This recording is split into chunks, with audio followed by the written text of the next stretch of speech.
निर्भया मामलार विचार को पुनर्बार विलंबित करिबार प्रयास। एपरी प्रयास करिछि निर्भया घटनार अन्यतम दोषी विनय शर्मा। तिहाड़ जेल रे निर्भया दोषी विनय शर्मा आत्महत्या उद्यम करिछि। जेल कांथरे मुंड पिटी मरिबा पई चेष्टा करिछि एही दोषी।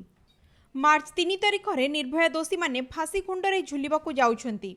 फांसी पूर्वरु विनय शर्मा जेल रे आत्महत्या उद्यम करिथिबा सूचना दैछंती जेल कर्तृपक्ष। जेल कर्तृपक्ष स्पष्ट करिछंती गत 16 तारिख दिन विनय निज सेल रे कांथरे मुंड पिटी आत्महत्या उद्यम करिछि।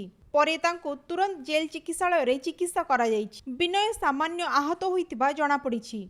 आसंता 3 तारिख रे निर्भया गणदुष्कर्म मामलार 4 दोषी को फांसी देबा नै दिल्ली पटियाला कोर्ट तृतीय थर डेथ वारंट जारी करि सारिछंती।